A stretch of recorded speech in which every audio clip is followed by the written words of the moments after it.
Johnny Tremain, Chapter 6, Section 6.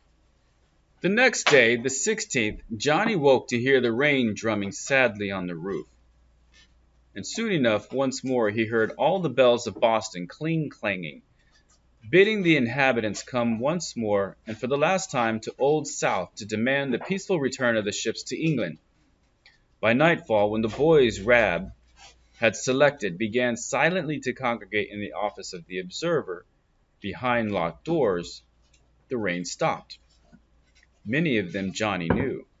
When they started to assume their disguises, smooch their faces with soot, paint them with red paint, pull on nightcaps, old frocks, torn jackets, blankets with holes cut for their arms, they began giggling and laughing at each other. Rab could silence them with one look, however. No one passing outside the shop must guess that toward 20 boys were at that moment dressing themselves as Indians. Johnny had taken some pains with his costume. He had sewed for hours on the red blanket Mrs. Lorne had let him cut up, and he had a fine mop of feathers standing upright in the old knitted cap he would wear on his head. But when he started to put on his disguise, Rab said, "No, wait a minute." Then he divided the boys into 3 groups. Beside each ship at the wharf, they would find a band of men.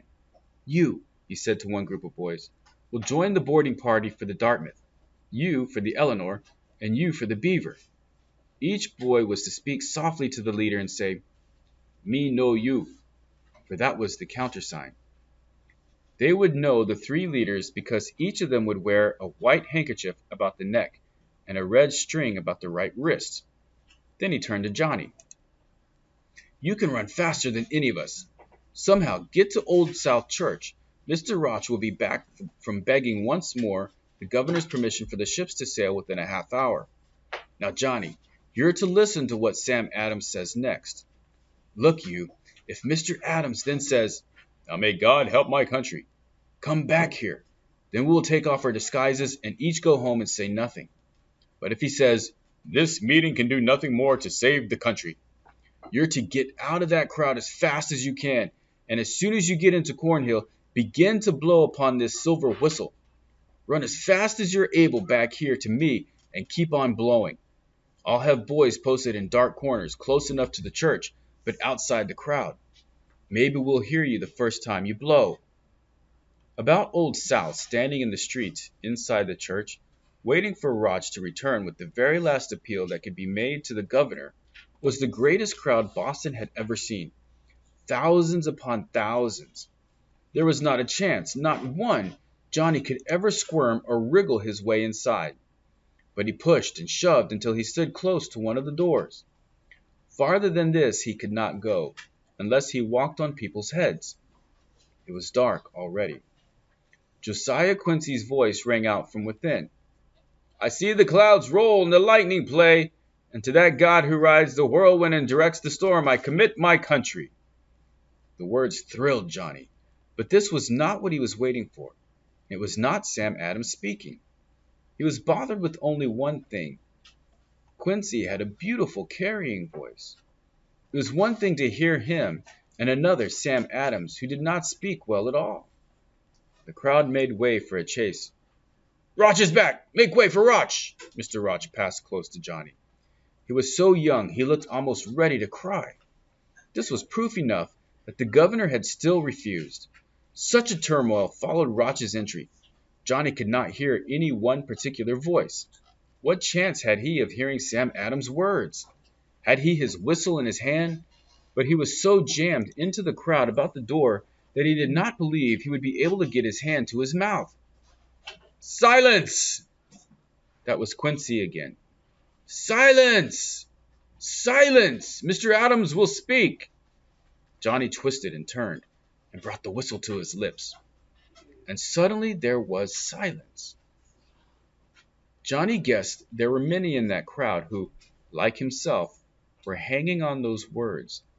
Seemingly, Mr. Adams was calmly accepting defeat, dismissing the meeting.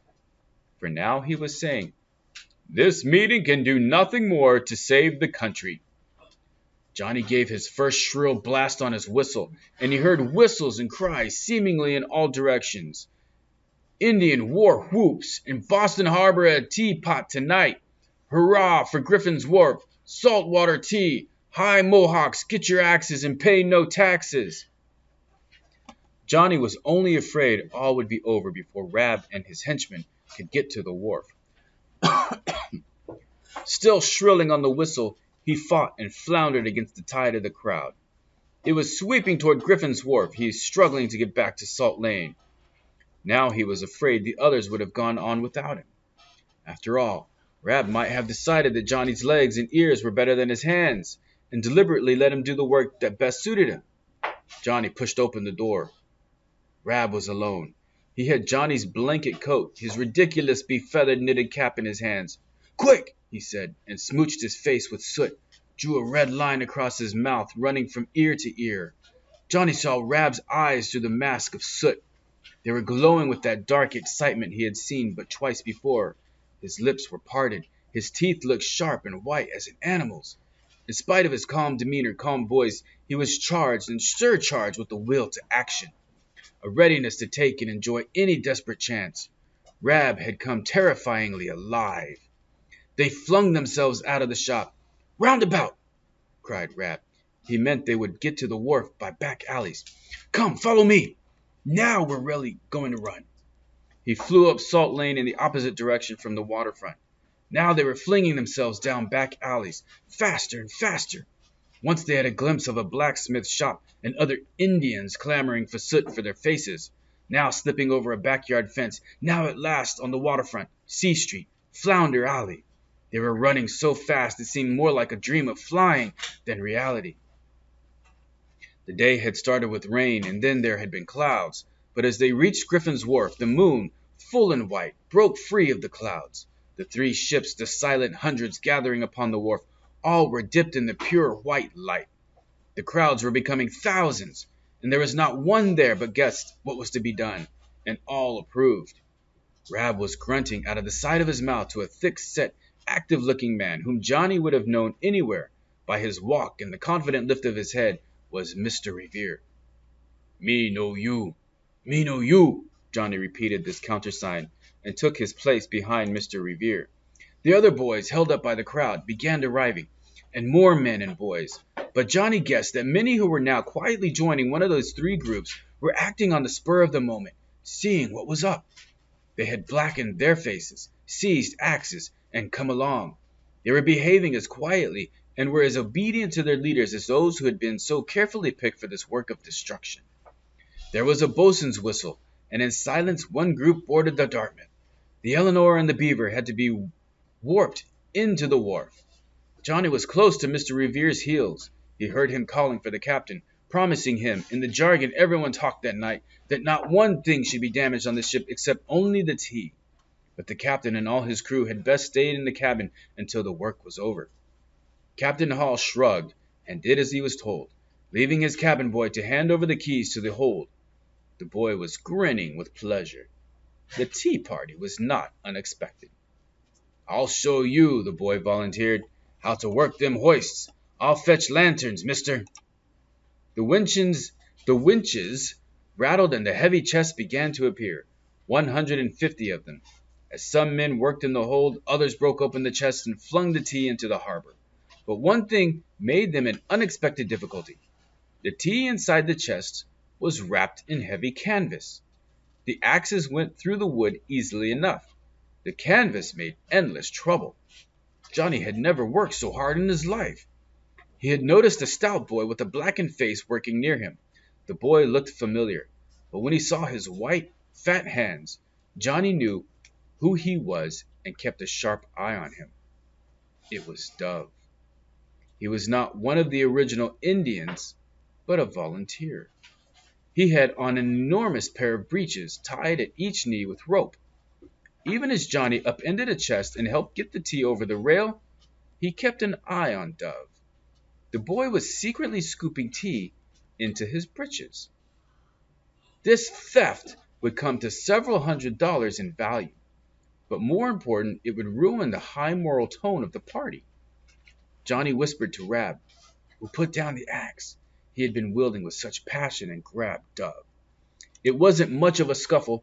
Soon Dove was whining and admitting that a little of the tea had happened to splash into his breeches.